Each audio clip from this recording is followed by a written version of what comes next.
Hello, I'm Mike Sherburn and welcome to Fuelcast.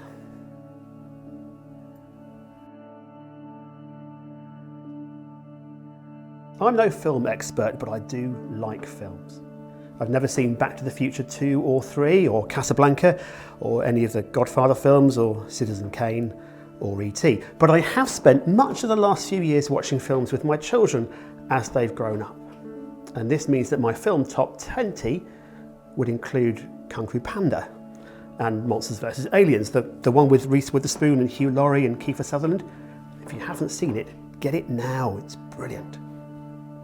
This also means I know the 2013 Disney hit Frozen with all those catchy songs such as Let It Go, which, by the way, you should never ever sing to a toddler with a helium balloon.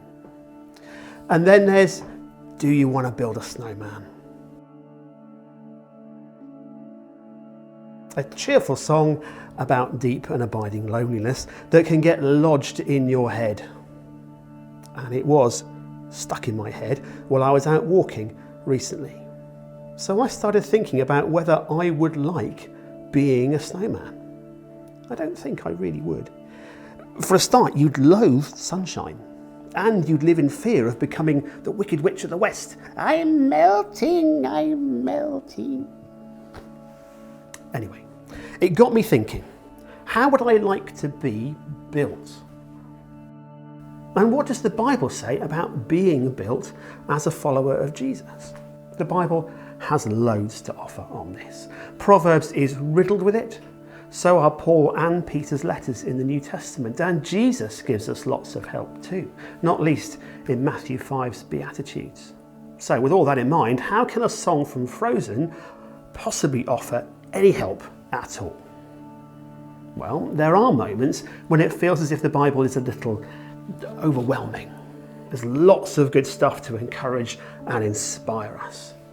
Colossians 3:12 through 14 gives us a list of good characteristics that we should be looking to have among us as we are being church. They're compassion and kindness and humility and gentleness and patience and forgiveness and love.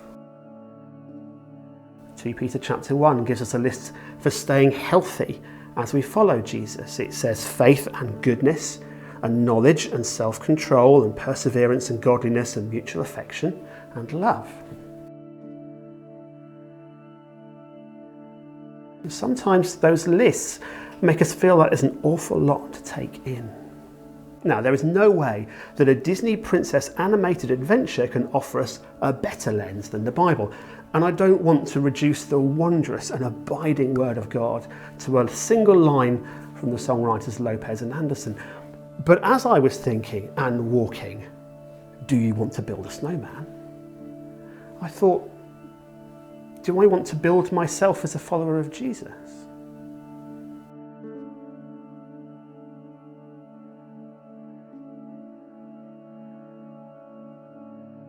And then that thought became, because this is how my brain works when I'm walking, do you want to be an SNOW man? Or what kind of person would an SNOW person be? So, here's my little condensed, summarised, Bible-inspired idea for building a snowman. S is for serious. Following Jesus requires commitment. I can't drift into it. I can't be a disciple by hoping it'll happen to me or I'll fall into being one. All the way through from investing in my relationship with Jesus through to my need to confess and receive forgiveness. I need to take all that really seriously. And it's been noted by others before me that disciple and discipline are from the same stable of words. Following Jesus means taking it seriously day by day. N is for nurturing.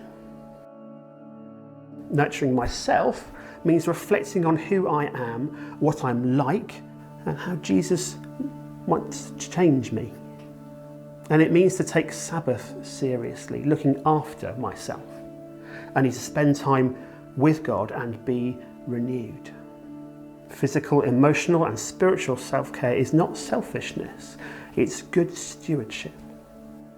And I need to be one who nurtures others, encouraging them, supporting them, walking with them, standing beside them.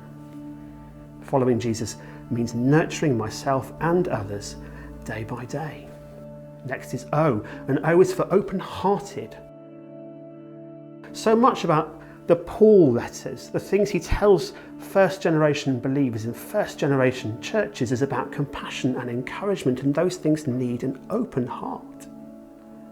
In the Gospels, the ones who get a hard time from Jesus are the ones who had decided that they already knew best, those who saw others as being either us or them. And the moment my idea of Jesus' love is limited to those who think like me and talk like me and believe like me, then it's not really Jesus' love anymore. Following Jesus means being open-hearted day by day. So we've had S and N and O, and we're left with W. W is for wise. Wisdom in the biblical Proverbs sense is not ethereal. It's not a spiritual parachute drop of aid from above. Certainly the Spirit can provide for us in this way, but in the main, wisdom is about drawing on God's priorities and our experience of mistakes as well as successes. It's about using sound judgment and good sense.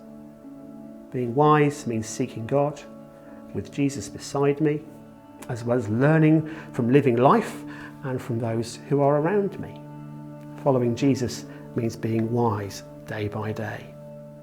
Serious, nurturing, open-hearted and wise. Do I want to build a snowman? Yes, I really do, and I want to be one. I'm under no illusions. It won't always be easy, but it will definitely be worth it. God bless.